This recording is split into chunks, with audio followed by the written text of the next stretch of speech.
రాబోయే తరానికి కాబోయే సాయి తత్వ రథసారథులు అందరికీ అభినందనలు.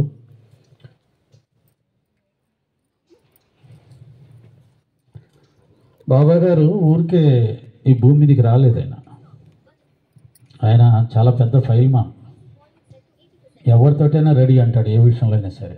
అది సత్వగుణంలో కానీ తమోగుణంలో కానీ. కుస్తీలు కూడా పెట్టేవాడు, ఆయనతో పెట్టుకోవద్దు. ఆయన ఒక మాట అన్నాడు, నా యొక్క అవతార కార్యం కల్పాంతం వరకు కొనసాగుతుందన్నాడు. కల్పాంతం వరకు. ఇప్పుడు 100 సంవత్సరాలు కూడా ఇప్పుడు ఇంత గొడవ చేస్తున్నారు అందరూ కలిసి. ఏదో కొంపలు మునిగిపోతున్నాయి, అర్జెంటుగా బాబా గారిని దించేయాలి ఆ సీట్లో నుంచి. ఆయనేమో కల్పాంతం వరకు టార్గెట్ పెట్టుకుని వచ్చినాడు.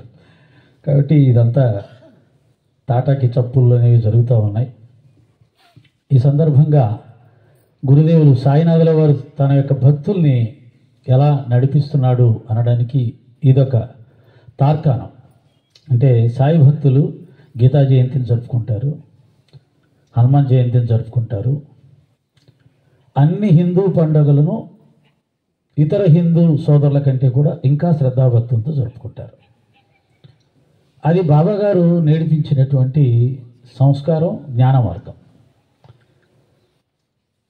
గీతకు బాబాగారు ఎంత ప్రాధాన్యత ఇచ్చాడనేది తర్వాత మళ్ళీ హరిహరరావు గారు కూడా చెప్పడం జరుగుతుంది. సచ్చరిత్రని, సాయినాథుల వారి జీవితానికి గీతకు ఉన్నటువంటి అవినాభావ సంబంధాన్ని వారు కూడా మనకు తెలియజేస్తారు.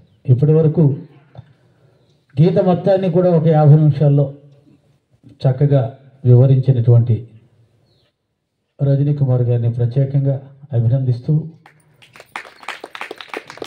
వారి యొక్క ధారణా శక్తికి, జ్ఞానానికి తల వంచి నమస్కరిస్తూ, ఈ గీతా జయంతి కాబట్టి నాకు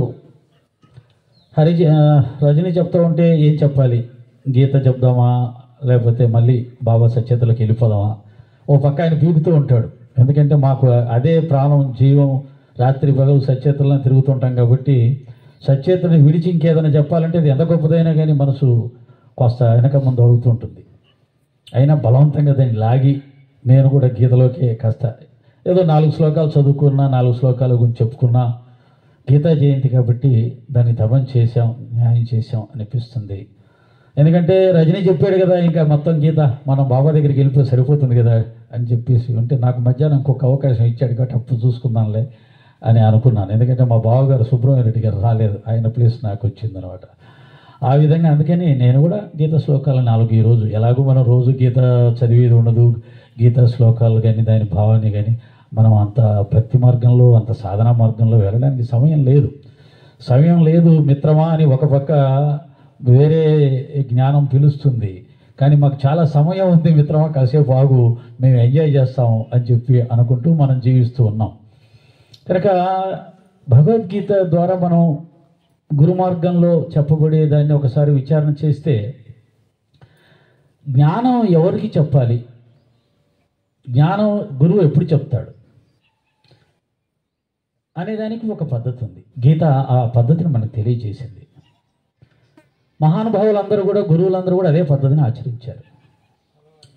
ఎవరికి పడితే వారికి చెప్పవలసింది చెప్పేది జ్ఞానం కాదు. ఇందాక రజనీ సార్ చెప్పినట్టుగా ఆత్మజ్ఞానం అనేది ముఖ్యంగా ఎవరికి పడితే వాళ్ళకి చెప్పేది కాదు. చెప్పినా అది ఎక్కదు, చెప్పరు గురువులు. ఆత్మజ్ఞానమే చెప్పాలా అని అంటే అవును, గురువులు ఆత్మజ్ఞానం మాత్రమే చెప్తారు. నీ సంసార సమస్యలు, నీ సంసారంలో ఉండే కోరికలు తీర్చడాలు, నీ సమస్యలు పరిష్కరించడాలు గురువులు చెప్పరు. ఏ గురువులు చెప్పరు? సద్గురువులు చెప్పరు. సత్య మార్గంలో ప్రయాణం చేసే గురువులు చెప్పరు. వాళ్ళు కేవలం నీ సంసారము, ఈ ప్రపంచము అంతా మాయ, దాన్ని విడిచిపెట్టేరా, దాన్ని పట్టించుకోవద్దు, నీ స్వధర్మాన్ని ఆచరిస్తూ పరమాత్మ యందు మనసు నిలబెట్టి జీవించడం నేర్చుకో. ఈ కనపడుతున్నదంతా ప్రపంచమంతా మాయ అనేది గుర్తుంచుకో, అది సత్యం అని చెప్పి నువ్వు దాన్ని ప్రేమించడం మొదలు పెడితే నీకు ఎప్పుడూ సంతోషం, సుఖం దొరకదు. దాన్ని ప్రేమించిన వాడు ఇంతవరకు సుఖపడ్డవాడు ఎవడు లేడు. కనుక సత్యమైనటువంటి పరమాత్మను తెలుసుకోవడానికి ప్రయత్నం చెయ్యని చెప్తారు గురువులు. అయితే ఈ ప్రపంచాన్ని ప్రేమించడం అలవాటు చేసుకున్న వాళ్ళకి దాన్ని విడిచిపెట్టడం ఇష్టం లేని వాడికి ఆ పరమాత్మ తత్వం గురించి చెప్తే లాభం ఏముంది? కానీ ప్రస్తుతం జరుగుతున్నటువంటి సాయితత్వ ప్రచారంలో ముఖ్యంగా మేమందరం ఇదే చేస్తుంటాం. ఎందుకంటే మేము గురుభక్తులు ఎప్పుడూ కూడా గురువుగారు చెప్పిందే చెప్తారు. గీత ఎందుకు ఎవరు ముట్టుకోరు, ఎందుకు చదవరంటే గీతలో ఉన్నదంతా వైరాగ్యమే, గీతలో ఉన్నదంతా పరమాత్మ తత్వమే. అందుకని గీతని మన హిందూ మత గ్రంథమైనా ఎందుకు గీతని హిందువులు దాన్ని పట్టుకొని ఎంత చదవరంటే అందులో చెప్పబడినంత ఇప్పుడు జీవిస్తున్న విధానానికి వ్యతిరేకంగా ఉంటుంది. ఇదంతా మాయ, ఇదంతా ఉంటుంది, ఇదంతా వదిలే సత్యం సత్యం సత్యం అంటాడు. వదిలేయడానికి సిద్ధంగా లేం కాబట్టి దాన్ని ఎవ్వరూ ఓపెన్ చెయ్యం. బాబా గారి చరిత్రలో కూడా అంతా ఉన్నది అదే నాకు తెలిసినంత వరకు. కానీ అక్కడక్కడ ఆయన చిన్న చిన్న మిఠాయిలు, చిన్న చిన్న చాక్లెట్లు, బిస్కెట్లు ఏర్పాటు చేశాడు అన్నమాట. వాటి కోసం సత్యత బాబాకి భగవంతుడు తెలుసు కదా. గీతను చదవమంటే ఎవరు చదవట్లేదు, ఎందుకని దాంట్లో అంతా కూడా వైరాగ్యం ఉంది, ప్రపంచం మాయా అని చెప్తుంది. అప్పుడు ఏం చేయాలి? తండ్రి కానీ గురువు కానీ ఎలాగోలాగా గీతా జ్ఞానాన్ని నేర్పించాలి. ఎట్లా నేర్పించాలి? వాడు రావట్లా, చదవట్లా. ఇదో నీకు చాక్లెట్ ఇస్తాను, ఈ బిస్కెట్ ఇస్తాను, ఇది చదువు అని అంటే అప్పుడు చదువుతాడు. ఏమంటున్నాడు? నా సచ్చేత్ర నిత్యపారాయణ చేసేవాడికి కోరికలు తీరుస్తాను, వాడి రోగాలు పోతాయి, వాడి సమస్యలన్నీ ప్రతి సమస్యకు నేను సహాయం చేస్తూ ఉంటాను అని చెప్పి కొన్ని అభయాలు ఇచ్చాడు, తీరుస్తున్నాడు. అలాగే సచ్చేత్ర పారాయణం చేయగానే రోగాలు పోతున్నాయి, ఉద్యోగాలు వస్తున్నాయి, కష్టాలు తొలుగుతున్నాయి, కోరికలు తీరుతున్నాయి. ఆ విధంగా సత్యత ప్రచారం పొందింది. దాంతో ఇప్పుడు ఏం చేస్తున్నారు? అందరూ సత్యతని పారాయణం చేయడం మొదలుపెట్టారు. ఆ పారాయణం చేపిస్తున్న సందర్భంలో ఆయన ఏం ఆశిస్తాడంటే నెమ్మదిగా వాడు అక్కడక్కడ నేను జ్ఞానం చెప్పాను, గీతలో ఉన్న జ్ఞానం చెప్పాను, గురువు యొక్క గొప్పతనం చెప్పాను, భగవతత్వం గొప్పతనం చెప్పాను, ఈ ప్రపంచం యొక్క మాయ గురించి చెప్పాను, నిజమైన సుఖం శాంతి ఎక్కడుందో చెప్పాను, అవి ఏమైనా పట్టుకుంటాడేమో, వాటిని కూడా కాస్త దృష్టిలో పెట్టుకుంటాడేమో అని చెప్పేసి ఆయన ప్రయత్నం చేస్తే ఆ ప్రయత్నాన్ని పూర్తిగా పక్కన పెట్టి టకా వారం రోజుల్లో కంప్లీట్ చేయడం, లేదా ఒక రోజంతా ఏకాహరం చేసేయడం, పరిగెత్తి చదివేయడం. 50 మంది కలిసి ఒక్కొక్కరు ఒక అధ్యాయం చదివేసి ఏకాహరం పూర్తి అయిపోయింది అని చెప్పి పక్కన పెట్టేయడం. వాళ్ళు చదివింది ఒక్కొక్కరు ఒక అధ్యాయమే, ఒక అధ్యాయం చదివి మొత్తం పారాయణ పూర్తి చేసేసాం అనుకొని పెట్టేసిపోతుంటాయి. ఇది ఒక కార్యక్రమాల భక్తి కూడా నడుస్తుంది.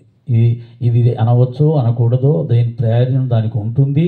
అయినా కానీ ఆ స్థాయిని దాటి సచ్చరిత్రని అధ్యయన గ్రంథంగా పెట్టుకుని ఒక్కొక్క అధ్యాయాన్ని శ్రద్ధాభక్తులతో చదువుతూ బాబాగారు ఏం చెప్పారో తెలుసుకుంటూ దాన్ని ఆచరించే ప్రయత్నం చెయ్యనంత వరకు సచ్చరిత్ర ద్వారా కానీ బాబాగారి ద్వారా కానీ మనకు శాశ్వత ప్రయోజనం చేకూరదు. మరి ఆ దిశగానే ఇప్పుడు నాకు తెలిసి మధు సాయి దర్బారు దాని ద్వారా సాయి పారాయణ యజ్ఞం అని ఒకటి పెట్టి వారికి నిత్యము సత్సంగం చెబుతూ కొన్ని ప్రశ్నలు ఇచ్చి ఆ ప్రశ్నలకి వాళ్ళ చేత సమాధానాలు చెప్పిస్తూ ఈ ప్రక్రియ మొదలుపెట్టాడని నాకు తెలిసిందనమాట. ఇది జరగాలి. అది ఎప్పుడు ఎవరి చేత ఎలా చేయించుకుంటాడని తెలుసు, కానీ మనం ఆయన్ని భయపెట్టి పారిపోయేలా చేయకూడదు.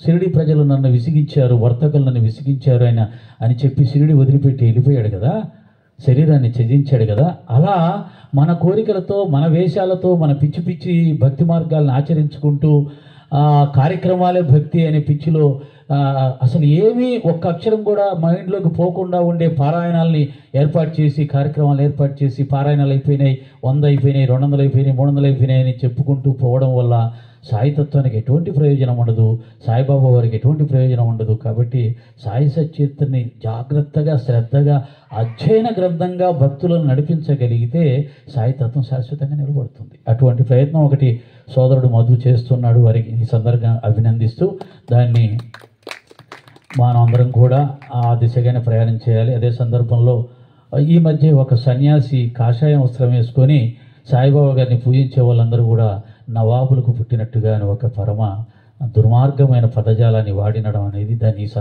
సభాముఖంగా షిరిడి సాయి ధర్మ పరిరక్షణ సేవ సమితి తరఫున ఖండిస్తూ ఉన్నాం. ఎందుకంటే మేము ఇలా సాత్వికంగా ఖండించడం తప్ప మేము వేరేగా ఏమి చేయలేము. ఎందుకంటే ఇందాక రజని చెప్పాడు, హిందూ ధర్మం అనేది తండ్రి స్థానంలో ఉంటుంది. కాబట్టి వేరే మతాల వాళ్ళు హిందూ ధర్మాన్ని ఏదైనా ఇబ్బంది పెడుతూ ఉంటే, అవమానిస్తూ ఉంటే మేము సాత్వికంగానే చూస్తూ ఊరుకుండిపోయాం ఇంతకాలంగా. ఇప్పుడు కొంత సమాధానం చెప్తున్నారు.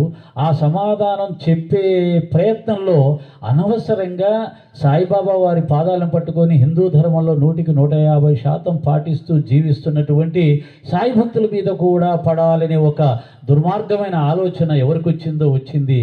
దాన్ని కొంతమంది ముందుకు తీసుకెళ్లే ప్రయత్నం చేస్తున్నారు. దానివల్ల హిందూ ధర్మానికి మరొకసారి హాని జరిగే పరిస్థితి ఏర్పడింది. ఎందుకంటే హిందూ ధర్మానికి విరుద్ధంగా 1% కూడా ఎటువంటి చర్య చేయకుండా జీవిస్తున్న సాయి భక్తులని టార్గెట్ చేయడం, సాయిబాబా వారిని టార్గెట్ చేయడం, అది హిందూ ధర్మానికి పెద్ద గొడ్డలి పెట్టవుతుంది. ఇంతకుముందు చెప్తున్నాం, మళ్ళీ చెప్తున్నాం, కోట్లల్లో ఉన్నారు సాయి భక్తుల్ని. మీరు ఏదైనా సాయితత్వానికి ఇబ్బంది కలిగిస్తే, సాయి భక్తులకు ఇబ్బంది కలిగిస్తే కోట్ల మంది సాయి భక్తులు హిందూ మతం నుంచి అంబేద్కర్ గారు వెళ్ళిపోయినట్టుగా వెళ్ళిపోతారు. కాబట్టి అలాంటి ప్రయత్నాలకి చేయవద్దని సభాముఖంగా విజ్ఞప్తి చేస్తూ, ఆ విధంగా ఇంకొక మాట గుర్తు చేశారు బాబా గారి. రజనీ గారు చెప్పినప్పుడు ఏంటి, తండ్రి స్థానంలో ఉన్న హిందూ మతం విశాల దృక్పథం కలిగి ఉంటుంది, జ్ఞానం కలిగి ఉంటుంది, అందరిలో సాయినాథ్ భగవంతుడే ఉన్నాడనే తత్వం కలిగి ఉంటుంది. కాబట్టి ఆ జ్ఞానం తెలిసిన తర్వాత అజ్ఞానుల్లాగా కొట్లాటకు పోయే పరిస్థితి ఉండదు. ఇప్పుడు ఆ తండ్రి స్థానంలో సాయి భక్తులు ఉన్నారు. ఎందుకంటే మా సాయిబాబా వారు మాకు నేర్పించింది అందరిలో నేనే ఉన్నాను అన్నాడు. మేము ఎలా వేరే వాళ్ళని ద్వేషించాలి?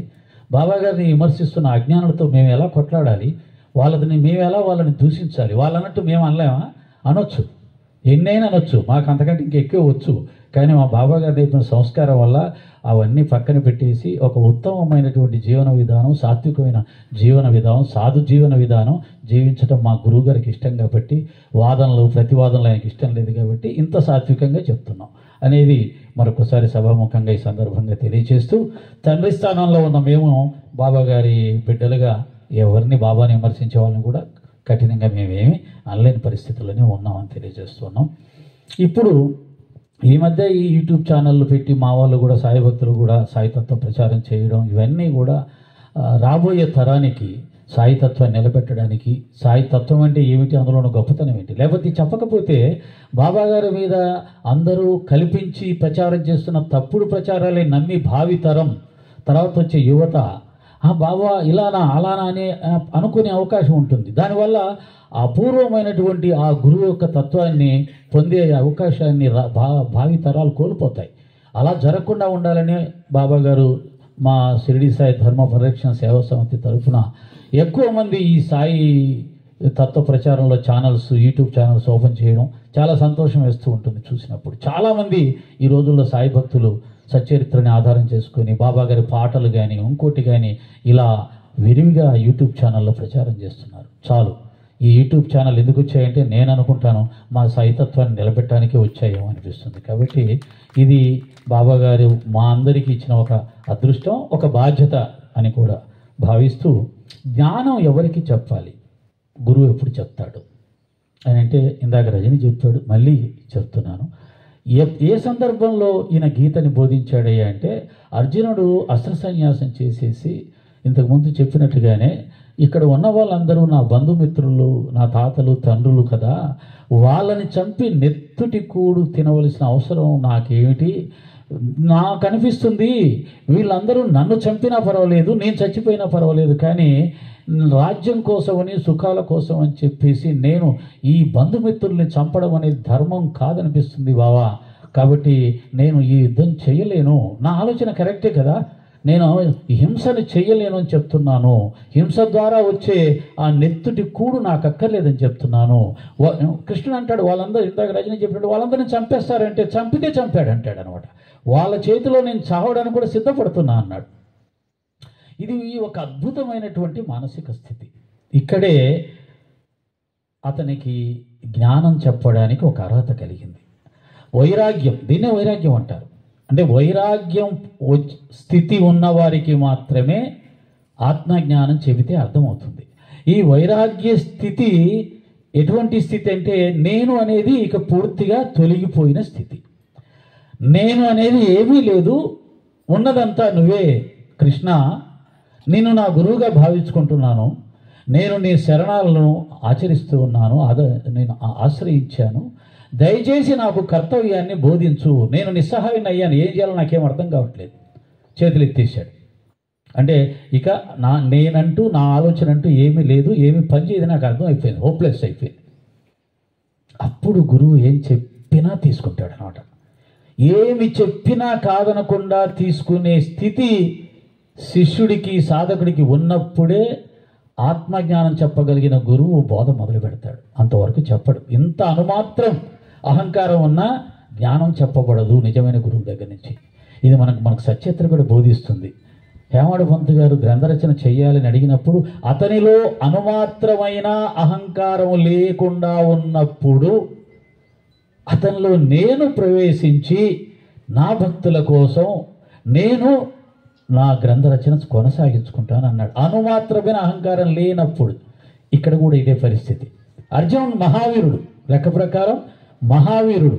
ఎంతటి వీరుడయ్యా అంటే పాశుపతాస్త్రం పొందినటువంటి వీరుడు. ఆయన చేతిలో ఆ పాశుపతాస్త్రం ఉండగా ఎవరు అతన్ని జయించలేరు. అంతటి వీరుడు, అనేక యుద్ధాలు చేశాడు, ఎంతో మందిని చంపాడు. కానీ అంతటి వీరుడు, ఆ వీరత్వం, ఆ ధీరత్వం, ఆ శూరత్వం, నేను అనే భావన ఆ స్థాయిలో ఉన్న వీరుడికి చాలా పెద్ద ఎత్తున ఉంటుంది. ఎంతమంది వచ్చినా, ప్రపంచం మొత్తం వచ్చినా కానీ ఎదిరించగలను, ఓడించగలను అన్న స్థాయిలో ఉంటుంది ఆ ధీరత్వం, వీరత్వం.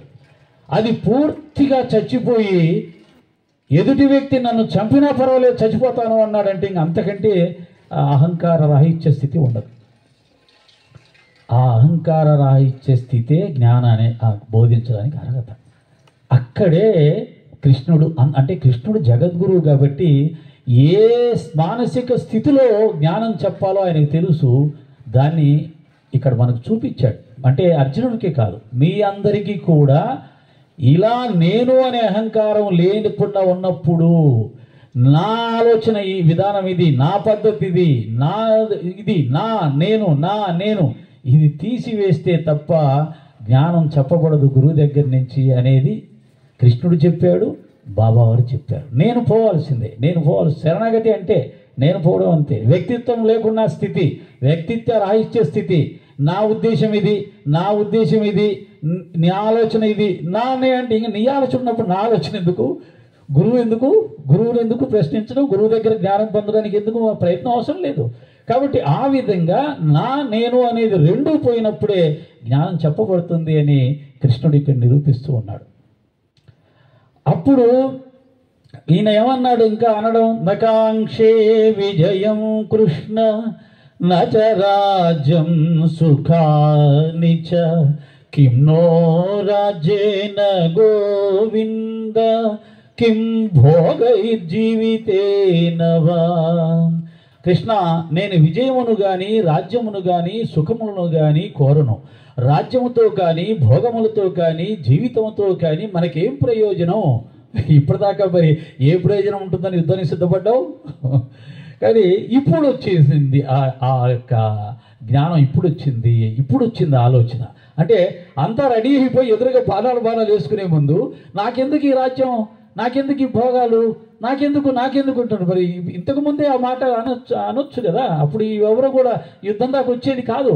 ధర్మరాజు అంటాడు, ఒరే బాబు మనం బిచ్చం ఎత్తుకుని పోద్దు, మనకు అలవాటు కదా, వెళ్ళిపోదాం పద, ఎందుకు ఇక యుద్ధం వద్దని. కానీ అప్పుడల్లా ఇప్పుడు అది కరెక్ట్ కాదు. అందుకని కృష్ణుడు ఆయన్ని యుద్ధానికి సిద్ధం చేసి యుద్ధం చేయాల్సిందే. ఇందాక రజని చెప్పినట్టుగా ఎదురుగా పాకిస్తాన్ వాళ్ళు వచ్చి నిలబడ్డారు. యుద్ధం అనౌన్స్ చేయబడింది. ప్రధానమంత్రి గారు యుద్ధం అనౌన్స్ చేశాడు. వాళ్ళ సైన్యం వచ్చారు, మన సైన్యం వచ్చారు. ఇంకా రెడీగా కాల్పులు ఉన్నప్పుడు అబ్బాయి నాకు జ్ఞానం వచ్చింది సార్, నేను యుద్ధం చేయలేరంటే కమాండర్ ఒప్పుకుంటాడా? లాగిచ్చి 4 కొడతాడు. ఇక్కడ దాకా తీసుకొచ్చి ఏమిట్రా ఇదేం చెప్పి. కాబట్టి అలాగే లాగిచ్చి 4 కొట్టాడు కృష్ణుడు అర్జునుడిని. కాబట్టి ఎప్పుడు నువ్వు సన్యసించాలి, ఎప్పుడు నీకు వైరాగ్యం రావాలో అది కూడా ఒక పద్ధతి ఉంటుంది. ఎప్పుడు పడితే అప్పుడు కాదు. నిన్ను నమ్ముకొని అందరూ వచ్చి నిలబడ్డాక అబ్బాయి నేను చేయను వెళ్ళిపోతా అంటే అది చాలా తప్పు. కాబట్టి కృష్ణుడు అతన్ని యుద్ధోన్ముఖుని చేయాల్సి వచ్చింది. అంతేగాని అర్జునుడి చేత యుద్ధం చేయించడం కరెక్ట్ అని కాదు. ఆధ్యాత్మికం అంతా ఏమని చెప్తుంది? వైరాగ్యం, నాకేం వద్దు అని అనుకున్నదే నిజమైనటువంటి జ్ఞానానికి అర్హత. అతనికి కంప్లీట్ అర్హత వచ్చింది. మామూలు సమయంలో అయితే ఇది కరెక్ట్ స్థితి జ్ఞానం బోధించడానికి. కమాన్ కూర్చో, నువ్వు బాగా పనికొస్తావు ఆధ్యాత్మికానికి, అంతే కదా. జనక మహారాజు గారు లాంటి వారికి జ్ఞానం బోధించాలంటే అష్టావక్రుడు ఆ విధమైన స్థితిలోనే జ్ఞానం బోధించాడు. పూర్తిగా ఆయనకు సరెండర్ అయిపోయాడు, రాజ్యాంగం అన్నీ వదిలేసేసి. ఆ తర్వాత జ్ఞానం పొంది మళ్ళీ వచ్చి పరిపాలన చేసుకున్నాడు. కాబట్టి నాకు ఏమీ వద్దు అనేది అర్హతే, కానీ సందర్భాన్ని బట్టి ఉంటుంది. ఆ విధమైనటువంటి సందర్భంలో అది కరెక్ట్ కాదు. కాబట్టి అలాగే ఆ యుద్ధం ద్వారా ధర్మస్థాపన జరగవలసిన అవసరం ఉంది. దుర్మార్గులందరూ ఒక పక్కన చేరి ఉన్నారు. ఆ దుర్మార్గుల్ని సంహరించి ధర్మస్థాపన చేయడానికి కృష్ణుడు కంకణం కట్టుకున్నాడు. అలాగని వాళ్ళని కావాలని చంపాలనే ప్రయత్నం చేయలే. రజనీ చెప్పినట్టుగా వెళ్ళి ఆ యుద్ధాన్ని ఆపడానికి అన్ని ప్రయత్నాలు చేశాడు. సామ దాన భేద దండోపాయాలన్నీ ఉపయోగించాడు. అంటే వాళ్ళు కనీసం ఒక 5 ఊర్లు ఇవ్వండి అయ్యా, బతికేస్తారు వాళ్ళు. నువ్వు అర్ధరాజ్యం ఇవ్వనంటున్నావు, 5 ఊర్లు ఇవ్వండి. ఇది సామం, సాత్వికం, బతిమలాడుకోవడం వినలా. అప్పుడు దండోపాయాన్ని తీసుకొచ్చాడు. మీరు యుద్ధమే కనుక మొదలు పెడితే మీకు అర్థం కావట్లేదు. అలుగుటయే ఎరుంగని ఆజాత శత్రువు, అలుగుటయే ఎరుంగని అజాత శత్రువే అలిగిన నాడు సాగరములన్నీ ఏకము కాకపోవు, ఈ కర్ణులు 10,000 అని నొత్తురు సత్తురు రాజరాజా. ధర్మం చెప్పేశాడు, జరగబోయి చెప్పేశాడు. జెండాపై కపిరాజు ముందు సితవాది శ్రేణియుంగూర్చి నే దండంబున్గొని చోలు చందనమున అని నేను దండమును చేత పట్టుకొని రథాన్ని నడుపుతూ ఉంటే ఆ యొక్క రథం మీద హనుమంతుడు విజయకేతుడే ఎగురుతూ ఉంటే ఎవరు గెలవలేరయ్యా, నిలవలేరయ్యా అని కూడా చెప్పాడు. అప్పుడు సంధి చేద్దామని నువ్వు ఎంత ప్రయత్నం చేసినా ఒక్కడు కూడా నీ మొర ఆలకించడు రాజరాజా అని కూడా చెప్పాడు. అంతా చెప్పాడు, అయినా కానీ వాడు వినలేదు. సరే చివరికి కమాన్ యుద్ధం మొదలై అందరూ ఏర్పాటు చేసుకున్నారు, వచ్చారు.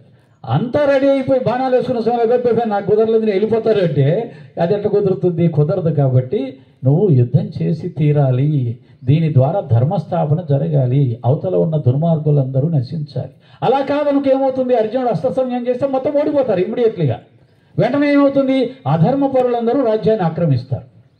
వారి యొక్క అధర్మాలకి ప్రజలందరూ కూడా బలైపోతారు. అది చూస్తూ చూస్తూ ఏ విఘ్నులు కూడా ఒప్పుకోరు. ఇక్కడ ఏమైందంటే చూడండి, ధర్మస్థాపన కోసం ధర్మం వైపు ఉన్నవాడు అర్జునుడు. నేను యుద్ధం చెయ్యను మొర్రో అంటే యుద్ధం చేసి తీరాల్సిందే అని యుద్ధానికి ముందుకు పంపించాడు. అధర్మం వైపు ఉన్నవాడు భీష్ముడు, ద్రోణాచార్యుడు. భీష్ముడు రెచ్చిపోయి యుద్ధం చేస్తుంటే కృష్ణుడికి ఒళ్ళు మండిపోయింది. అధర్మం పక్కన ఉన్నదే కాకుండా నువ్వు ఇంకా ఇంత పౌరుషంగా యుద్ధం చేస్తావా? నోరు మూసుకొని అస్త్ర సన్యాసం చేసి చావుకు సిద్ధపడాల్సింది పోయి నువ్వు వాళ్ళని గెలిపించాలని చూస్తావా? నిన్ను నేనే చంపుతా అని చెప్పేసేసి కృష్ణుడు చక్రాన్ని తీసుకొని వెంటబడ్డాడు. అక్కడేమో యుద్ధం చేస్తున్న వాడిని నువ్వు యుద్ధం చేయకూడదయా, ఓడిపోవడానికి సిద్ధపడాలి నువ్వు, ఎందుకంటే అధర్మం పక్కన ఉన్నావు. నువ్వు నీ శౌర్యాన్ని ప్రదర్శించడం తప్పది. ఇక్కడేమో యుద్ధం చెయ్యను అంటే నువ్వు శౌర్యం ప్రదర్శించాలా? ఎందుకని? కేవలం ధర్మస్థాపన. మహాత్ములు ఏం చేసినా కానీ ధర్మస్థాపన కోసమే చేస్తారు. ఆ చేసిన దాంట్లో తప్పొప్పులు ఏవి మనం మాట్లాడకూడదు. వారు ఏ ఉద్దేశంతో చేశారు అని చూసినప్పుడు ధర్మస్థాపన కోసం చేశారు. కాబట్టి ఆ ధర్మరాజు చేత అబద్ధం ఆడిచ్చినా, భీష్ముని చంపించడానికి శిఖండిని ముందు పెట్టి నిలబెట్టినా, ఏమి చేసినా సరే అది ధర్మస్థాపన కోసం. కాబట్టి కృష్ణుడు ధర్మాత్ముడే అవుతాడు, కానీ దాంట్లో ఏ విధమైన దోషం ఉండదు. కనుక ఈ విధంగా అర్జునుడి యొక్క వైరాగ్యము జ్ఞానానికి అర్హతని తీసుకొచ్చింది. ఆ సందర్భంగా గీత పుట్టి మనందరికీ కూడా ఒక గొప్ప జ్ఞానం లభించే అవకాశం ఉంది. కానీ ఆ గీతని ఎంతమంది చదువుతున్నాం, గీత జ్ఞానం ఎంతమంది తెలుసుకుంటున్నాం అని అన్నప్పుడు మళ్ళీ మనం అదృష్టవంతులు ఎవరయ్యా ఈ భారతదేశంలో అంటే సాయి భక్తులు. కారణం గీతా జ్ఞానాన్ని సచ్చరిత్ర ద్వారా తెలుసుకుని మనం కొంతైనా మన ప్రవర్తనని మానుకొని మనం విజయవంతంగా జీవించే అవకాశం ఉంటుంది. అనగా రజనీ సార్ చెప్పినట్టుగా ధీరుడికి మాత్రమే ఈ జ్ఞానం బోధించబడుతుంది అని అంటే ఏమిటయ్యా అంటే రామకృష్ణ వంశ గారు అదే అన్నారు. ఎవరయ్యా ధీరుడు అంటే సన్యాసికి చెప్పాల. సన్యాసి కాదు ధీరుడు, సంసారి ధీరుడు అన్నాడు. ఎందుకంటే సన్యాసిది ఏముందయ్యా వాడికి పాస్త ఇల్లా పొల్లా బరువా బాధ్యత ఏం లేదు, నిరంతరం నామస్మరణ చేసుకుంటాడు. దాంట్లో గొప్పతనం ఏముంది? సంసారంలో ఉండి ఇన్ని బాధ్యతలు పోస్తూ ఇన్ని ఆకర్షణల చుట్టూ బ్రతుకుతూ కూడా వాటిని నియంత్రించుకుంటూ ఇంద్రియ నిగ్రహంతో మనోనిగ్రహంతో పరమాత్మ పాదాలు పట్టుకోవాలని ప్రయత్నం చేస్తున్నాడే సంసారి, వాడు ధీరుడు వీరుడు అని చెప్పి సంసారులకే ఆయన మెచ్చుకున్నాడు. ఆ విధంగా అంతేకాదు, ఇప్పుడు ఇందాక ఆ రజనీ సార్ చెప్తుంటేనే నాకు నిజమైన ధీరుడు ఎవరయ్యా అంటే సాయినాథుల వారి నిజమైన ధీరుడు. ఆయనలో ధీరత్వం మనకు కనిపిస్తుంది. ఎందుకంటే సంసారంలో దేన్ని ఆయన ఆకర్షితుడు కాలేదు. మనందరం వేటి కోసం వెంపర్లాడుతున్నామో, వేటిల్లో సుఖాలు ఉన్నాయని అనుకుంటున్నామో వాటిని అసలు లెక్క చేయలేదు ఆయన. మాయను భగవంతుడు సాయినాథుడు కాలుతో తన్నాడు అంటారు అన్నమాట. మాయ అనగా సంసారం, సంసారం అనగా మన భార్యాభర్తలు సంసారం చేయడం కాదు. 24 గంటలు వస్తువులు, వస్తు ప్రపంచం, భోగాలు, యోగాలు, లేకపోతే డబ్బులు సంపాదించడం, ఆస్తులు సంపాదించుకోవడం, పెంచుకోవడం, అధికారం సంపాదించుకోవడం, ఇవి ఉంటాయే అవి సంసారం. ఆలోచనలు సంసారం. భార్యాభర్తలు సంసారం చేసుకుని పిల్లలు కాదు, వాటిని విపరీతంగా వాటి కోసం తాపత్రయపడడం ఏదైతే ఉంటుందో అది సంసారం అనిపించుకుంటుంది. అటువంటి సంసారాన్ని కాలుతో తన్నాడు బాబా. ఆయన సంసారం, ఆయన జీవితంలో సంసారం లేదు. గోనెపట్ట మీద పడుకొని బ్రహ్మానందంగా ఉండొచ్చు అని నిరూపించాడు. అరే బాబు, మీరు మంచి ఫోమ్ బెడ్లు కొనుక్కొని ₹1,00,000 మంచం కొనుక్కొని దీంట్లో సుఖం ఉందనుకుంటారు కదా, ఇదిగో నేను గోనెపట్ట మీద పడుకొని కూడా ఎంతో సుఖంగా ఉన్నాను. బాబా అంత సుఖంగా సంతోషంగా ఆనందంగా ఉన్నామని చెప్పగలిగిన మొగోడు ఎవడో ఉన్నారు కదా ప్రపంచంలో? ఎన్ని కోటీశ్వర్లు ఉన్నావు, ఎన్ని కోట్లు ఉన్నది. బాబా కన్నా నేను సుఖంగా ఉన్నానండి అనేవాళ్ళు ఎవరు లేరు. కాబట్టి దాన్ని బట్టి ఏమవుతుంది? ఐశ్వర్యంలో సుఖం లేదు, మరి ఇంకెక్కడో సుఖం ఉంది, సంతోషం ఉంది, శాంతి ఉంది. అదే ఆత్మజ్ఞానం. ఆత్మజ్ఞానం పొందిన వాళ్ళు మాత్రమే ఆ విధమైనటువంటి జీవనంలో కూడా మనకంటే గొప్పగా ఆనందంగా ఉన్నారు. దురదృష్టం ఏంటంటే అల్పమైనవి, అశాశ్వతమైనవి, క్షణికమైనటువంటి సుఖాలలో మాత్రమే సుఖం ఉందనుకుంటూ భ్రమిస్తూ వాటిల్లో కావలసినంత అశాంతిని, టెన్షన్స్ని తెచ్చుకొని నా పద్ధతిలో ఆయన నాకు చెప్పించింది ఏంటంటే, మానవులంతా ఎలా ఉంటారంటే వాడు నీళ్ళలో దిగి నా ఒళ్ళంతా తడిసిపోయింది అంటాడు. నీళ్ళలో దిగినప్పుడు ఒళ్ళు తడకపోతే ఏమవుతుంది? వాడు మంటల్లో దూకి నా ఒళ్ళంతా కాలిపోతుంది, మరి మంట లక్షణమే కాల్చడం కదా. అంతే, మనం అందరం సంసారంలో ఉంటూ ఈ యొక్క సుఖాలు భోగాల కోసం తాపత్రయపడుతూ బాబా దగ్గరికి వెళ్ళి, బాబా మా కష్టాలు, సంసారం అంటే కష్టాలు రా, కోరికలు అంటే కష్టాలు రా, వాటన్నిటిని వదిలేస్తే కదరా సుఖం ఉండేది, అదే కదా మీకు చెప్పింది, ప్రపంచం అంతా మాయ అని చెప్పాను కదా, మళ్ళీ మీరు ఆయన దగ్గరికి వెళ్ళి అడిగేది అదే మాయ. నా పిల్లలకి పెళ్ళిళ్ళు జరగాలి, మంచి ఉద్యోగాలు రావాలి, పెళ్ళి జరగడానికి తప్పులేదు, మంచి కట్నం తీసుకొని అందంగా ఉన్నది, 6 అడుగులు ఉన్నది, అత్తమామలు కూడా లేకుండా ఉన్నది, ఎన్నో ఇంకా ఇవన్నీ కదా, ఇవన్నీ కోరికలు నాకు పెళ్ళి ఎక్కడి నుంచి అవుతుంది? మళ్ళీ పెళ్లి కాలేదు బాబా, ఇవన్నీ దొరికేసరికి వాడి వయసు పెరిగిపోయి 34-35 అయిపోయి అసలు పెళ్లి కాకుండా, బాబా నా కొడుకు పెళ్లి కాకుండా అయిపోయింది బాబా. ఇవన్నీ తరచి చూడండి, ఖచ్చితంగా వాళ్ళని అడగండి, వాళ్ళే కారణం. మంచి వయసులో ఉన్నప్పుడు, ఉద్యోగం ఉన్నప్పుడు కోరికలు పెంచేసుకొని ఆ కోరికలు తగ్గట్టుగా రాకపోయేసరికి ఇవాళ కాకపోతే రేపు వస్తుంది అనుకుంటూ సంవత్సరాలు గడిచిపోతూ ఉంటే వయసు అయిపోయిన తర్వాత ఇంకెవరు పిల్లలు ఇవ్వని కాడికి వచ్చేసింది. ఆడపిల్లల పెళ్ళిళ్ళు, మగ పెళ్ళి, ఇవన్నీ కాదా? ఇవి కదా సంసారం అంటే. ఇంత భయంకరమైన కోరికలా? కాబట్టి ఈ కాలం వాళ్ళని కాపాడడం చాలా కష్టం. ఏతాన్నహంతు మిచ్చామిఘ్నతోపి మధుసూదన అపి త్రైలోక్య రాజ్యస్య హేతో కిం ను మహీకృతే. ఏ కృష్ణ, నన్ను చంపువారలైనను వీరిని ముల్లోకముల రాజ్యాధిపత్యము కొరకైనను నేను చంపనిచ్చగింపను. వీరు నన్ను చంపినా పర్లేదు, నాకు ఈ లోకమే కాదు, ఈ రాజ్యమే కాదు, ముల్లోకాధిపత్యం అంటే ఇంద్ర పదవి ఇచ్చినా సరే నేను వీరిని మాత్రం చంపడానికి సిద్ధంగా లేను, యుద్ధం చేయడానికి సిద్ధంగా లేను. ఎంత గొప్ప వైరాగ్యం! నాకేం వద్దండి, నాకు దేని మీద లేదు, ఇంకా మొత్తం అయిపోయింది. నాకు ప్రపంచంలో, సంసారంలో అన్నిటి మీద కోరిక, ఏ ఒక్క కోరిక లేదు, ఏ ఆలోచన లేదు, దేని మీద లేదు. నాకు ఒక్క బాబా తప్ప నాకేం వద్దు అంటే అదే మోక్షం. ఇంకా మళ్ళీ నీకు ప్రత్యేకించి బాబా మోక్షం ఇవ్వక్కట్లా, నాకేమీ వద్దు అని అనుకుంటే మోక్షం వచ్చేసినట్టే.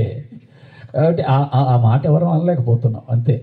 ఒకవేళ అంటామేమో ఆ మాట, కానీ మళ్ళీ వెంటనే రాగానే నీ 5 ఎకరాల స్థలం ఎవడో ఆక్రమించాడనగానే ఇమ్మీడియట్గా హైకోర్టు సుప్రీంకోర్టు అనుకుంటే వెళ్ళిపోతావు తప్ప పోతే పోయిందిలే సాయిరాం బాబా పాదాలు లాగుతా చాలు అనుకుంటామా? కాబట్టి మోక్షమా నరకమా మన చేతుల్లోనే ఉంది. మనం దేన్ని వదలలేము. చిన్న చిన్న వాటిని వదిలేసేసి వదిలే బుద్ధి వచ్చింది అనుకుంటున్నాం, కానీ కాదు. చాలా పెద్ద పెద్దవి కూడా పోయినప్పుడు కూడా కదలకుండా ఉండాలి. దాన్ని ఇలాంటి అర్హతలన్నీ కూడా జనక మహారాజుకు అష్టావక్రుడు పరీక్ష పెట్టాడు. ఆత్మజ్ఞానం చెప్పిన తర్వాత ఎంతవరకు ఇందులో ఆత్మజ్ఞానం నేర్చుకున్నాడు అని ఒక పరీక్షలో ఏం చేశాడంటే, శిష్యులందరికీ అష్టావక్రుడు జ్ఞానం నేర్పిస్తూ జనక మహారాజు యొక్క రాజ్యం కాలిపోతుందంట. మొన్న హాంకాంగ్ సిటీ మొత్తం కాలిపోయినట్టుగా మంటల్లో తగలబడిపోతుంది. అప్పుడు అష్టావక్రుడు చూపించాడు, జనక అదిగో నీ రాజ్యం అంతా తగలబడిపోతుంది. వెంటనే మామూలు రాజు అయితే ఏం చేస్తాడు, అయ్యో ఇప్పుడు నా కొద్దిగా పర్మిషన్ ఇవ్వండి గురువుగారు వెళ్ళొస్తాను అని చెప్పేసి వెళ్ళిపోయి దాన్ని కాపాడుకోవడానికి ఏం చేయాలి, సైన్యాన్ని మంత్రుల్ని అందరినీ సమాయత్తపరిచి ప్రయత్నం చేస్తాడు. జనకుడు నిశ్చింతంగా ఉన్నాడు. కాలిపోతే కాలిపోయింది, గురువుగారు నాకేంటి, నేనేమి ఆ రాజ్యం కాదే, ఆయన నాది రాజ్యం కాదే అల్లా, నేనేమి రాజ్యం కాదే అన్నాడు. అంటే నేననేవాడిని ఆత్మను తప్ప. అంటే ఆ స్థితి ఎక్కడి దాకా వెళ్తుందంటే, ముందు నీకున్న వస్తు ప్రపంచం, నీకున్నటువంటి ఈ వ్యవహారాలు ఎన్ని ఉన్నాయో అవన్నీ నేను కాదు అనుకోగలిగితే, ఆ తర్వాత కూడా అప్పుడు వచ్చేది ఇంకో పరీక్ష నీకేంటంటే, ఈ దేహం కూడా నేను కాదు అని నువ్వు అనుకోవాలి. ఆ దేహానికి కాలినా, ఆ దేహానికి నొప్పి వచ్చినా, రమణ మహర్షి గారు ఆ స్థాయికి వెళ్ళారు. మరి ఆయన క్యాన్సర్ రోగం వచ్చి పుండంతా తినేస్తుంటే శరీరాన్ని చిద్విలాసంగా అలాగే ఉండి ఇలాగే మాట్లాడుతున్నాడు అందరితో తప్ప అమ్మ అబ్బా అని ఒకసారి కూడా అనలా. ఆయన చూడ్డానికి మాత్రం పుండు భయంకరంగా ఉంది, పురుగులు తినేస్తున్నాయి. మనలాంటి శిష్యులు ఉండి, స్వామి ఏమిటి ఇది బాధ, ఆపరేషన్ చేయించుకోండి, ఆ పురుగులు తినండి, శరీరాన్ని ఎలా తినేస్తున్నాయో అంటే, భగవంతుడు ఆ పురుగులకి నా శరీరాన్ని ఆహారంగా పెట్టాడయ్యా, తినేవండి అని అంటారు ఎవరన్నా? లేదు, వాళ్ళ శిష్యులు భరించలేక వాళ్ళని తీసుకొస్తే వాళ్ళు చక్కగా ఆయన ఆ యొక్క గడ్డని కట్ చేస్తుంటే ఆయన అలాగూ ఉన్నాడు తప్ప అమ్మ అబ్బా లేదు. ఎంత అంటే మన దీన్ని బట్టి అర్థమవుతుంది ఎంత జ్ఞానాన్ని సాధన చేయవలసి ఉంది. నాకున్నటువంటి వస్తు ప్రపంచం, ఆస్తిపాస్తులు నావి కాదనుకోవడం ఒకటైతే, నీ దేహాన్ని కూడా నువ్వు కాదనుకునే స్థాయికి రావాలంటే ముందు ఒక్కొక్కటి ఉదాహరణ రావాలి. మనం ఎక్కడో 100 కిలోమీటర్ల దూరంలో ఆగిపోయి ఈ 100 కిలోమీటర్లో ఉన్న స్థలాలన్నీ నావే అనే స్థితిలో మనం ఉంటే ఇక దేహభావం కాదనుకునే స్థాయికి ఎప్పుడు రావాలి మనకి? అది ఆత్మజ్ఞానం సుదూరంగా ఉందన్నమాట అంటాడు. రమణ మహర్షి గారి మాటలో చెప్పాలంటే, ముందు మనసు శూన్యస్థితిలోకి రావాలి అంటాడు. శూన్యస్థితి అంటే ఇదే, ఏమీ లేదు, ఏమీ కాదు, నాదేమీ కాదు, నేనేమీ కాదు, నాకేమీ లేదు. ఈ శూన్యం చూడండి ఎలా ఉందో అలా ఉంది. దాంట్లో శూన్యం లేవుంది, ఏమీ లేదు. అలా మనసు ఏమీ లేని స్థితికి రావాలి, నిశ్చల స్థితికి రావాలి. ఆయన ఇంకో మాట అంటాడు, చూడండి ఎంత కష్టమో సాధన. శూన్యస్థితి నుంచి మొదలయ్యేదే సాధన అంటాడు. మనం ఎక్కడున్నాము? శూన్యస్థితికి చేరుకోవడానికి ఎన్ని జన్మలు పడుతుందో తెలియదు. ఇంకా శూన్యస్థితికి వచ్చాక సాధన స్టార్ట్ అవుతుందంట. మనం ఏమంటున్నాం, పుస్తకాలు పారాయణ చేయడమే సాధన, పద్యాలు పాటలు పాడుకోవడమే సాధన అనే కాదు మనం ఉన్నాం. కానీ అలా మహానుభావులు వాళ్ళ యొక్క ఆచరించిన యొక్క సాధనల నుంచి మనం తెలుసుకోవాలి ఈ ఆధ్యాత్మిక సాధన ఎంత గొప్పగా ఉంటుంది, ఎంత కష్టంగా ఉంటుంది అని చెప్పి. కాబట్టి నాకేమో వద్దు అని అనుకున్నప్పుడు నీకు నేను ఏదైనా జ్ఞానం చెప్తే అర్థమవుతుంది. నేను కావచ్చు, ఇంకోరు కావచ్చు, నేనంటే నేనని కాదు. కాబట్టి నేనేమీ వద్దు అనుకోకుండానే అన్నీ కావాలనుకుంటూ కూడా మనం జ్ఞానం చెప్పండి అనే పరిస్థితిలో ఉంటే అది ఉట్టిగా కాలక్షేప జ్ఞానంగానే అయిపోతూ ఉంది. కాబట్టి ఈ విధంగా అర్జునుడు చాలా గొప్ప వైరాగ్య స్థితిని పొందడమే గీత జననానికి కారణమైంది. యజ్జప్యేతేన పశ్యంతి లోభోపహత చేతసః కులక్షయ కృతం దోషం మిత్రద్రోహే చ పాతకం. కృష్ణ, రాజ్యలోభముచే భ్రష్టచిత్తులైన దుర్యోధనాదులు వంశనాశం వలన కలుగు దోషమును, మిత్రదోహం వలన కలుగు పాపమును ఒకవేళ ఎరగకున్నను ఆ రెండిటిని బాగుగా తెలిసినట్టు మనమెందుకు ఈ పాపకృత్యం నుండి విరమింపకూడదో అర్థం కావట్లేదు. ఇది కృష్ణ ఇందాక రజనీ సార్ చెప్పినట్టు ఇక ప్రశ్నల మీద ప్రశ్నలు వేస్తున్నాడు. అది కదయ్యా, వాళ్ళకు జ్ఞానం తెలియదు, వాళ్ళు దుర్మార్గంగా ప్రవర్తిస్తున్నారు. మనకు జ్ఞానం తెలుసు కదా, మరి మనం ఏం చేయాలి? వాళ్ళు దుర్మార్గంగా ప్రవర్తించినా మనం వారిని ఇబ్బంది పెట్టకుండా, వాళ్ళు ఇబ్బంది పెట్టినా సరే అని సహిస్తే అక్కడ యుద్ధం జరగకుండా అయిపోతుంది. ఇదొక గొప్ప లాజిక్. అంటే ఆధ్యాత్మిక మార్గంలో ఆచరించవలసినటువంటి స్థితిని మనకు చెప్తున్నాడు. అవతలవాడు అజ్ఞానంతో ప్రవర్తిస్తున్నాడు, నువ్వు జ్ఞానివి కదా, కాబట్టి నువ్వు సహనంతో ఉండాలి. వాళ్ళు అజ్ఞానంతో అసహనంతో ప్రవర్తిస్తే టిట్ ఫర్ టాట్ అని చెప్పి నువ్వు కూడా అలాగే వాదనకు దిగితే జ్ఞాని అజ్ఞాని ఇద్దరు ఒకే రకం ఉంటే ఎందుకు జ్ఞానం, ఎందుకు నీ జ్ఞానం? ఓ ప్రశ్న వేశాడు. అలా ఉండాల్సిందే, గురువుని శిష్యుడు ఆ విధంగా ప్రశ్న చేయాల్సిందే. దానివల్ల ఏమవుతుందో కూడా చెప్తున్నాడు. వాళ్ళు చేసిన పని వల్ల మనం కూడా అజ్ఞానంతో సమానంగానే ప్రవర్తిస్తే కులక్షయే ప్రణశ్యంతి కులధర్మా సనాతనా. సనాతనం ధర్మే నష్టే కులం కృష్ణ అధర్మోభిభవచ్యుత. అధర్మాభిభవాత్ కృష్ణ ప్రదుష్యంతి కులస్త్రియః. స్త్రీషు దుష్టాషు వాల్యేషు జాయతే వర్ణశంకరః. శంకరో నరకాయైవ కులజ్ఞానాం కులస్య చ. పతంతి పితరో హేషాం లుప్త పిండోదక క్రియాః. ఇదంతా సనాతన ధర్మంలో ఉండే విధి విధానాలని అన్నీ కూడా నశించిపోతాయి కదా, పాడైపోతాయి కదా అని చెప్తున్నాడు కృష్ణ. కులము నశించుట చేత అనాదిగా వచ్చే కులధర్మములు అంతరించిపోతాయి. ఏమండి కులధర్మములు అంటున్నాడు, భగవద్గీత కులం గురించి చెప్తుంది మళ్ళీ అనుకోకూడదు. సనాతనంగా పూర్వకాలానికి వెళ్ళినప్పుడు ఒక ధర్మం ఉండేది. ఆ ధర్మం ఏంటి అంటే ఎవరి ధర్మాన్ని ఎవరి అంటే కులాలు వాళ్ళ వారి వృత్తులను బట్టి ఏర్పడ్డాయి. ఆ వృత్తుల ప్రకారంగానే వాళ్ళు ఆనందంగా జీవించేవాళ్ళు. ఎక్కువ తక్కువ భావనలు అప్పుడు లేవు. ఇప్పుడు ఎక్కువ తక్కువ భావనలు వచ్చాయి కాబట్టి ఎప్పుడు నువ్వే గుళ్ళో పూజ చేయాలా, మేము చేయకూడదా? ఎప్పుడు నువ్వే సెడగోపు పెట్టాలన్నా మేము పెట్టకూడదా? ఎప్పుడు నువ్వే ఆశీర్వచనం చెప్పాలన్నా మేము కాళ్ళకి నమస్కారం పెట్టించుకోకూడదా? మేమెందుకు? ఇలా వచ్చింది. ఇది ఒక విచిత్రమైనటువంటి పరిస్థితి. కాబట్టి భగవద్గీత కులాలను ప్రోత్సహించిందా, కులధర్మాన్ని యాక్సెప్ట్ చేసిందా? కాదు. కులం అనగా ఆ రోజుల్లో వృత్తులు, ఆ వృత్త ధర్మాల ప్రకారం కులం చెప్పబడ్డాయి. ఇంకోటి రహస్యం ఏంటంటే ఆ కాలంలో వారి యొక్క వృత్తిని, ధర్మాన్ని, కులాన్ని వారు సంతోషంగా స్వీకరించి ఆచరించారే తప్ప మరొక కులధర్మాన్ని నాకు కావాలి లేదా నా ధర్మం ఏదో తక్కువ అనే భావన వారికి రాలేదు. తక్కువ ఎక్కువ భావనలు ఆ రోజు సమాజంలో లేవు. ఎప్పుడైతే ఒక వృత్తి ఒక కులం వారిని తక్కువ అనే భావనతో సమాజం చూడటం మొదలుపెట్టిందో అప్పుడు ఈ కులాల కుంపట్టు గొడవలు వచ్చేసాయి. అప్పుడు లేవు. కాబట్టి సమభావన అనేది సమాజంలో ఎప్పుడు సాధ్యం కాదు.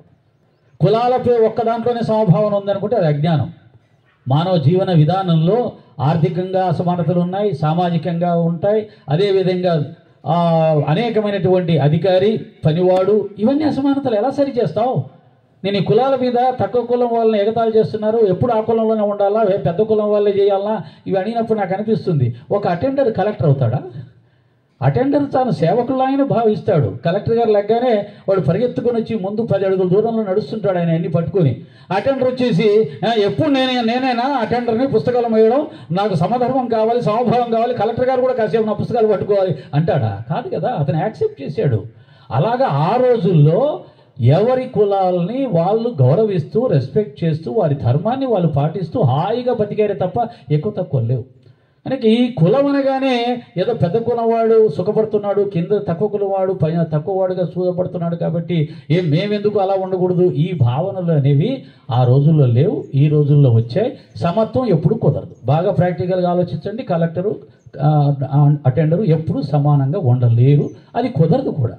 కాబట్టి ఎప్పుడు కూడా ఎక్కువ తక్కువలు జీవన విధానంలో ఉన్నాయి. వాటిని యాక్సెప్ట్ చేయడం, యాక్సెప్ట్ చేయకపోవడం ఉందంతే. ఒక చోట యాక్సెప్ట్ చేస్తున్నాను, ఒక ఉద్యోగిగా యాక్సెప్ట్ చేస్తున్నాను, నేను కులం పేరు మీద యాక్సెప్ట్ చేయను. కానీ ఇక్కడ కలెక్టర్ గారు ఆయన పని ఆయన చేస్తాడు, అటెండర్ పని ఆయన పని చేస్తాడు. కానీ అటెండర్ ఏదైనా చులకన భావంతో చూస్తే అక్కడ మళ్ళీ సమస్య మొదలవుతుంది. నీ ఉద్యోగం అనేది నా ఉద్యోగం నాది.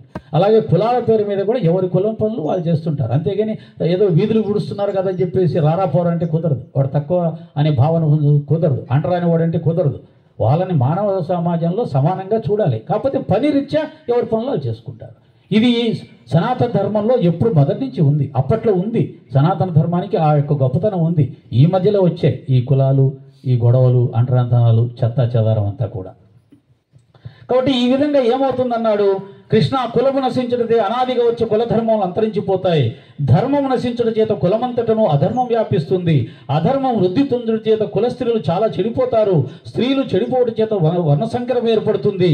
అటు వర్ణ సంకరం వల్ల సంకరం చేసిన వారికి సంకరం నొందిన కులమును కూడా నరకం ప్రాప్తిస్తుంది. వారి పితృదేవతలు శ్రాద్ధములు తర్పణం లేని వారి అధోగతి పొందుతారు. ఇంత అని జరుగుతూనే ఉన్నాయి, చెప్పాల్సిన అవసరం లేదు. అయితే పితృదేవతలకు పిండ తర్పణాలు అవసరమా? వాళ్ళు వచ్చి తింటారా? ఇవన్నీ ప్రాక్టికల్గా చెప్పడం చాలా కష్టం, నిరూపించడం కష్టం. కానీ గీత దాన్ని యాక్సెప్ట్ చేస్తుంది. బాబాగారు కూడా యాక్సెప్ట్ చేశారు. అది విషయం.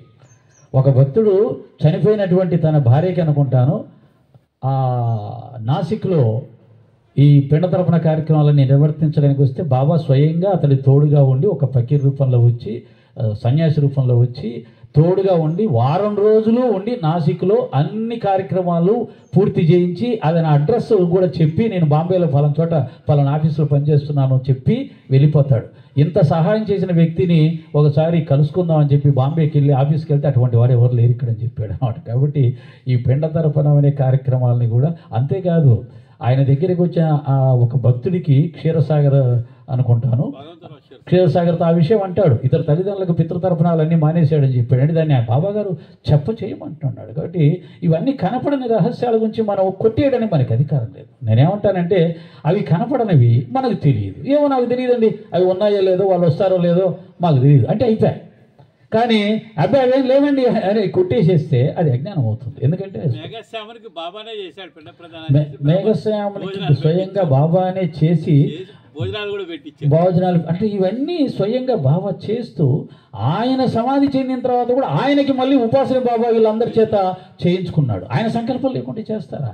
కాబట్టి సనాతన ధర్మంలో చెప్పబడిన వాటిని ఆయన తూచా తప్పకుండా మనం మూఢాచారాలు మూర్ఖాచారాలు ఇవి ఉన్నాయా అని మనం అంటున్నామేమో, కానీ బాబా అలా బాబా మాత్రం వాటిని యాక్సెప్ట్ చేస్తూ ఆచరించి చేస్తూ ఇచ్చాడు. కాబట్టి మనకు కనపడని చాలా ఉన్నాయండి. వీటిని కనుగొనాలని చెప్పేసి సైన్స్ చాలా ప్రయత్నం చేస్తూ జీవం ఎక్కడైనా ఉందా అని చెప్పి విశ్వమంతా వెతుకుతూ ఉన్నారు.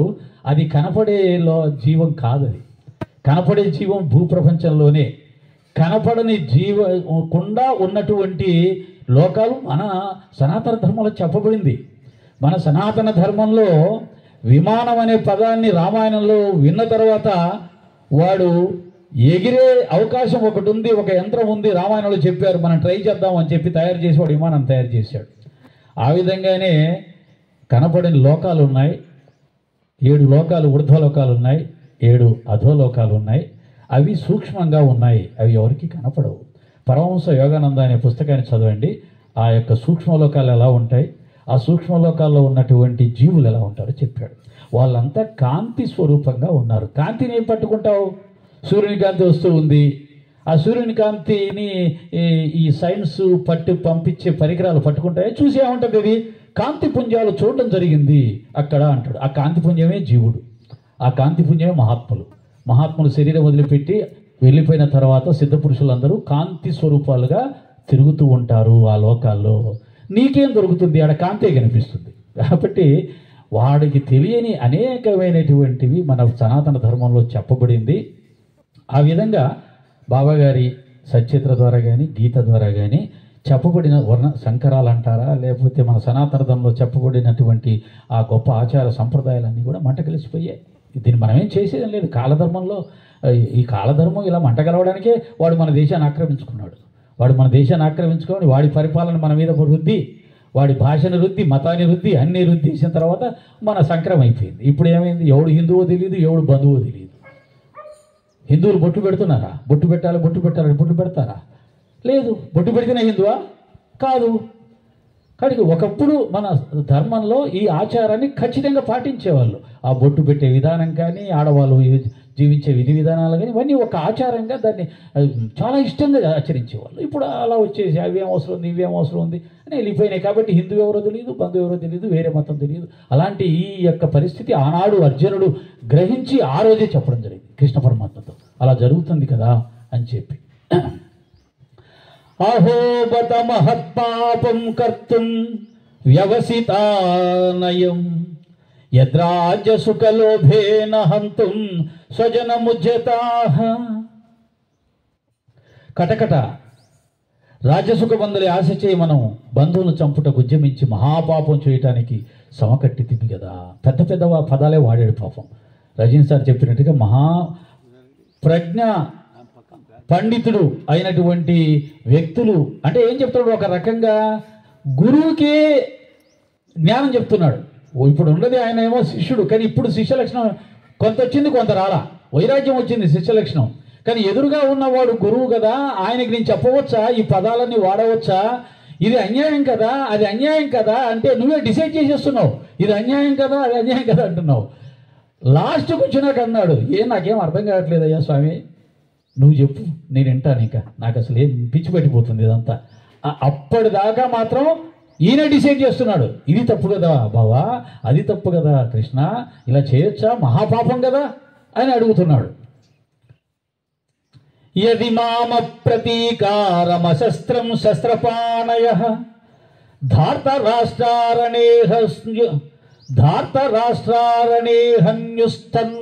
క్షేమతరం భవేతు. ఆయుధములు ధరింపకయు ఎదిరించకయున్న నన్ను ఆయుధములు చేతబూని దుర్యోధనాదులు యుద్ధమున చంపుదురేని అది నాకు మరింత క్షేమమైనది అగును. ఒక్కొక్క పదం గురించి ఆలోచిస్తే ఆ మానసిక స్థితి అర్థమవుతుంది. ఏమంటున్నాడంటే, నేను ఆయుధాలు వదిలేసానయ్యా, ఆయుధాలు లేకుండా ఉన్న నన్ను ఆయుధాలు ధరించిన దుర్యోధనాదులు చంపేస్తే చంపేయని అలా చంపివేయడము నాకు చాలా మంచిది కదా అంటున్నాడు. ఎంత గొప్ప స్థాయికి వెళ్ళిపోయింది మనసు అనేది. ఎదుటి వ్యక్తి తన శత్రువు తనను చంపితే తనకు మంచిదనే స్థాయికి, ఇంతకంటే గొప్పతనం, ఇంతకంటే సాత్విక లక్షణం, ఇంతకంటే మంచితనం ప్రపంచంలో ఇంకోటి లేదు. కాబట్టి బోధ చేయడానికి సిద్ధపడ్డాడు గురువు. కాబట్టి మనం నిజ జ్ఞానాన్ని పొందాలంటే ఆ స్థాయిలో మన మనసు వెళ్ళినప్పుడే గురువులు జ్ఞానాన్ని ఓపెన్ చేస్తారు. అంతవరకు ఎలా ఉంటుందంటే, ఏమండి గురువుగారు అది ఏంటి దాని ఉద్దేశం, ఆయన కూడా అలాగే చెప్తాడు, దాని ఉద్దేశం అదిరా అంటాడు. రెండు ఉట్టిదే, వాడు అడిగింది పైన అడిగాడు, వీడు చెప్పింది పై చెప్పాడు. కాబట్టి అలాగా, లేదంటే మా ఆవిడ అడిగినట్టు, ఏమండి అది అన్నారు కదా దాని ఉద్దేశం ఏంటి, దాని ఉద్దేశం ఇలా ఉంటుందో అంతే, అలా అడిగింది ఇలా చెప్పాడు, రెండు పైకి వెళ్ళిపోయాయి దేవుడి దిగటి. అది ఆ డెప్త్ అనేది వచ్చినప్పుడు ఎవరికైనా సరే, ఊరికే తమాషా చెప్తున్నా, అలాగే అడుగుతారు. భార్యలు అలా అడగకపోతే చేతులు కట్టుకొని ఏమండి నాకు ఈ జ్ఞానం చెప్పండి అంటారో ఏంటి, అలా చెప్తారు ఇంక అంతే. చెప్తే ఊరుకోరు, మళ్ళీ బాధిస్తారు. అలా ఎలా ఉంటుంది, మన కృష్ణ అలా చెప్పాడు కదా, దాంట్లో కూడా మీరు ఆలోచించాలి, అందులో కూడా విషయం ఉంది. అయిపోయింది, ఇంకా అక్కడి నుంచి మొదలవుతుంది వాదన, గంట సేపు. ఆమె కృష్ణపక్షం, నేను ఇంకో పక్షం, ఏం పక్షం, శుక్లపక్షం, ఇలా తయారవుతుంది. కాబట్టి ఈ అడిగే స్థాయిని బట్టి చెప్పే దాంట్లో వచ్చేవి ఉంటాయంటే ఇవే ఉంటాయి, వాదనలే ఉంటాయి. అంటే ఆ కిందికి మనకు గురుచరిత్ర గురుగీతలో పార్వతీదేవి అడిగిన విధానం మనం చెప్పుకుంటూ ఉంటాం. గురుగీతకి ముందు పుట్టడానికి ముందు పార్వతీదేవి శివుని ఈ విధంగా అడుగుద్ది. ఆమె జగన్మాత, ఆమె సృష్టి స్థితి లేఖని ఈశ్వర స్వరూపం, ఆమెకు తెలియదే ఉంది. కానీ అడగడం ఎలా అడుగుతుందంటే, పరమేశ్వర నేను నీ దాసిని, నేను మీ దగ్గర నుంచి ఈ జ్ఞానాన్ని పొందాలని మిమ్మల్ని నేను అర్థిస్తున్నాను. ఏ జ్ఞానం పొందితే, ఎవరిని ఆశ్రయిస్తే ఈ మానవులు దుఃఖసాగరం నుంచి బయటపడతారు, మోక్షాన్ని పొందుతారు, దయచేసి నాకు చెప్పి నన్ను చరితార్థురాలని చేయవలసింది ప్రార్థిస్తున్నాను. ఒక శిష్య ఆ స్థితికి వెళ్ళి, అంటే ఇవన్నీ ఆమె కావాలని నటించడం. ఇలా అడగండి జ్ఞానాన్ని, నేను నా భర్తనైనా, నేను భార్యనైనా, నేను జగన్మాతనైనా నేను ఇలా అడుగుతున్నాను. అలా అడిగితే అప్పుడు ఆయన చెప్తాడు సంతోషంగా. అలా కాకుండా గిన్నెలు తోముకుంటూ ఏమండి అని అంటే ఆయన కూడా అలాగే చెప్తాడు. కాబట్టి ఇవన్నీ మనకు నేర్పించడానికి, శిష్య ధర్మాలు నేర్పించడానికి వాళ్ళు నటించారు. మనం దాన్ని తెలుసుకోవాలి. ఇవి ఇలా అడిగిన తర్వాత ఆయనకి అర్హత వచ్చింది. కృష్ణుడు జ్ఞానం చెప్పడానికి అర్హత వచ్చింది. ఆ అర్హతని వచ్చినప్పుడు కృష్ణ పరమాత్మ ఇంకేమంటున్నాడు, నహి ప్రపశ్యామి మమాపనుజ్యాజ్జోకముచ్చోషణమింద్రియానాం అవాప్య భూమా వసపత్న వృద్ధం రాజ్యం సురానామపి చాధిపత్యం. ఈ భూమండలంలో శత్రువులు లేని సమృద్ధమైన రాజ్యాన్ని, ఈ భూమండలంలో శత్రువులే లేని రాజ్యం అంటే అర్థం ఏంటి, మొత్తం ఇంకా భూమండలం మొత్తం ఆయనదే. దేవతల యొక్క ఆధిపత్యాన్ని పొంది కూడా, అంటే దేవతలను కూడా జయించే స్థితి నాకు మీరు ఇచ్చినా కూడా, ఇంద్రియములను శోషింపజేయుచున్న ఈ నా దుఃఖము ఏది పోగొట్టగలదో దాన్ని కనుగొనజాలుకున్నాను. నాకు పరిస్థితి ఇలా అయిపోయిందయ్యా. ఈ రాజ్యమంతా నాకే వచ్చిన, భూమి అంతా దేవతల రాజ్యాన్ని కూడా నాకే ఇచ్చేసినా కానీ నాకు మాత్రం యుద్ధం చెయ్యాలని అనిపించట్లేదు కృష్ణ. ఎందుకు ఇలా అనిపిస్తుంది నాకు? దయచేసి నాకు ఈ కన్ఫ్యూజన్ తొలగించాల్సిందిగా నిన్ను ప్రార్థిస్తున్నాను అని సరెండర్ అయ్యాడు అర్జునుడు అంతటి వాడు. అర్జునుడు అహంకారం చాలా పెద్దగా ఉంటుంది. ఇంతకుముందు మీకు చెప్పా, మహావీరుడు, భూమండలంలో ఎవరూ జయించలేనంత వీరుడు. వీరుడికి ఎప్పుడు అహంకారం చాలా ఉంటుంది, ఎక్కడో ఉంటుంది. అంతటి స్థాయిలో ఉన్న అహంకారము ఎంతటి స్థాయికి వెళ్ళిందంటే జీరోకి వెళ్ళింది. బాబాగారి యొక్క పకీరు పదవి దగ్గరికి వెళ్ళిపోయింది. అప్పుడు జ్ఞానార్హత ఉంటుంది, చెప్పడం జరుగుతుంది. అశోచ్వానన్వశోచస్త్వం ప్రజ్ఞావాదాంశ భాషసి గతాసు న గతాసుశ్చ నాను శోచంతి పండితాః నాను శోచంతి పండితాః. గౌరీ గౌరీ దా, ఇక్కడ భగవద్గీత చెప్తుంటే నీకు అక్కడేం పని? శ్రీకృష్ణ భగవానుడు ఏమన్నాడు? నీవు శోకింపదగని వారిని గూర్చి శోకించితివి, పైగా బుద్ధివాదముతో కూడిన వాక్యములను కూడా పలుకుచున్నావు. నేను మా కృష్ణానికి కొట్టినట్టే కొడుతున్నాడు అనమాట. నేనేం చెప్పాను? నేను రమ్మని చెప్పానా? నేను రమ్మని ఏదైనా చూడమ్మా, సరే అమ్మ అక్కడ ఉంది, పెట్టాము అక్కడ ఉంది, అక్కడికి వెళ్ళరా, అక్కడికి వెళ్ళదు, వెళ్ళు వెళ్ళు, పెడుతుంది, వెళ్ళు వెళ్ళు, పెడుతుంది, ఆమె పెడుతుంది, నమ్మొచ్చా? నమ్మొచ్చు, పర్లేదు, డౌట్ ఏం లేదు, వెళ్ళు, వెళ్ళొచ్చు.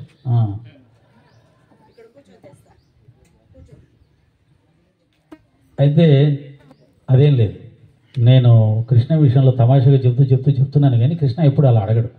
ఎప్పుడు అడిగినా కానీ గురుగారు ఏం చేయమంటారు అని అడుగుతాడు. ఇలా చెయ్యు అంటే అలాగే గురుగారు అంటాడు. అది నేర్చేసుకున్నాడు. అది లేదు, ఎందుకంటే ఈ జోకులు వేయడం అలవాటు అయితే ఒకసారి సత్యాలకు వెళ్ళిపోతూ ఉంటాయి. ఇక్కడ ఏమన్నాడు? అప్పుడప్పుడు అన్నప్పుడు కూడా చాలా నమ్రతగా అంటాడు. దీన్ని కూడా అర్జునుడు అన్నట్టుగా అన్నాడు. నీవు శోకింపదగని వారిని గూర్చి శోకించితివి, పైగా బుద్ధివాదంతో కూడిన వాక్యములు కూడా పలుకుతున్నావు. అంటే నీ బుద్ధితోటి నువ్వు తెలుసుకున్న దాన్ని అన్నీ తెలిసిన వాళ్ళలాగా, జ్ఞానిలాగా పలుకుతూ ఉన్నావు, డిసైడ్ చేసేస్తున్నావు నువ్వే. అంటే ఇక్కడ కొంత కృష్ణుడు అర్జునులో ఉన్న అజ్ఞానాన్ని ఎత్తి చూపించదలుచుకున్నాడు. నిజానికి గురువుకి అది కూడా ఇష్టం ఉండదు. శిష్యుడిలో ఉన్న అజ్ఞానాన్ని ఎత్తి చూపిస్తే ఆ శిష్యుడు బాధపడతాడేమో అని కూడా గురువు ఆలోచిస్తాడు. ఎందుకంటే అజ్ఞానంలో ఉంటాడు కాబట్టి చిన్న మాట కన్ఫ్యూజ్ అయిపోతాడేమో, బాధపడిపోతాడేమో, బలహీనమైపోతాడేమో, గురుగారి కోపం వచ్చిందేమో అని ఆలోచించుకుంటూ రకరకాలుగా భయపడిపోతాడేమో అనే ఉద్దేశంతో ఈ మాత్రం కూడా అనాలంటే భయపడతాడు. కానీ ఇక్కడ అర్జునుడు ఆ స్థితిని తెచ్చుకున్నాడు. జ్ఞానులకు వారు మరణించిన వారిని గురించి కానీ జీవించి ఉన్న వారిని గురించి కానీ ఎన్నటికీ దుఃఖింపరు. ఇది అంతా మనందరికీ అవసరమైనటువంటి ఒక గొప్ప జ్ఞానం ఒక గీతలోనే దొరుకుతుంది అన్నమాట. ఏమిటి అంటే మనుషులందరికీ అన్నిటికంటే భయమైంది ఏంటి అంటే మరణం. దేన్నైనా మనం ఒప్పుకుంటాం కానీ చచ్చిపోతామంటే ఒప్పుకోం. ఎవరైనా ఇంక అయిపోయిందండి నీ టైం అన్నాడు అనుకో, ఆ రోజు నుంచి ఇంక చెప్పలేనంత ఈ భగవద్గీతలు ఏమైపోతాయో, సత్యతలు ఏమైపోతాయో, బాబాగారు ఏమైపోతాడో కానీ ఇక వారం రోజుల్లో నీ పని అయిపోయిందంటే స్వయంగా బాబానే వచ్చి మన దగ్గర కూర్చొని, అరే బాబు నీకేం పర్వాలేదు, నేనున్నాను, నిన్ను నా లోకాన్ని తీసుకెళ్తాను, ఈ లోకం నువ్వు వదిలిపెట్టు బాబా, నాకున్న ఈ లోకాన్ని వదిలిపెట్టి ఈ లోకంతో పాటు నిన్ను ఏదో భజన చేయబట్టే చేస్తాను కానీ నువ్వు వీళ్ళందరినీ వదిలిపెట్టినని తీసుకెళ్తావంటే అబ్బే అది మాత్రం బాబా ఒక్కసారి ఆలోచించు, అది నాకు ఇంకా సిద్ధపడలేదు, నేను అంతవరకు అయితే సిద్ధపడలేదు. కారణం ఏంటి? ఇవన్నిటి చాలా కష్టపడి సంపాదించుకున్నాను, వీటన్నిటితో నేను ఏదో కొంత సుఖపడాలి, ఆనందించాలి అనుకున్నాను. నువ్వు నీ దగ్గర తీసు ఆడ ఎవరు ఉంటారో తెలియదు, నా పరిస్థితి ఏం అర్థం కాదు. కాబట్టి ఎవరు ఒప్పుకోరండి. మరణం అనేది అంత భయంకరమైంది. మరణించడానికి మానవుడు సిద్ధపడ్డు. అందుకనే వాడికి తెలియకుండా తీసుకెళ్తాడు ఆయన. ఎవరికో ఒకరిద్దరికి తెలుస్తాయి వెళ్ళిపోయే రోజులు అనేవి, అందరికి తెలియదు. నాకు అనిపిస్తుంది ఆయన తీసుకెళ్లే ఏర్పాటు కూడా ఎంత బాగా చేశాడంటే 60 కొద్దిగా మానవ జీవితం మనం అనుకున్నంత సుఖంగా ఏం లేదు. 60 సంవత్సరాలకు వచ్చాక వస్తుంది ఆ మాట.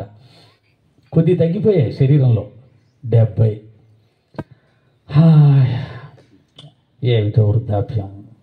ఏమో అన్నీ అనుకున్నాం, కలగన్నాం, ఒకప్పుడు అన్నీ బాగున్నాయి, ఇప్పుడు ఏమి దేని చూసినా ఏం ఆనందం అనిపించట్లేదు.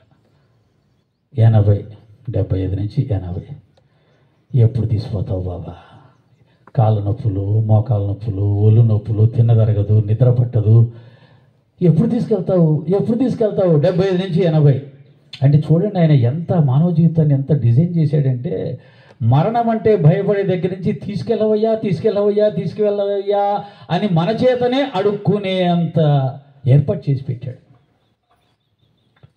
ఆయన. అస్సలు ప్రపంచ నిర్మాణం, ముఖ్యంగా మానవ నిర్మాణం, మానసిక నిర్మాణం అనేది ఎంత ప్రయత్నం చేసినా అసలు ఆయన ఎంత తపస్సు చేశాడబ్బా ఈ మనిషిని నిర్మించడానికి, ఈ ప్రపంచాన్ని నిర్మించడానికి.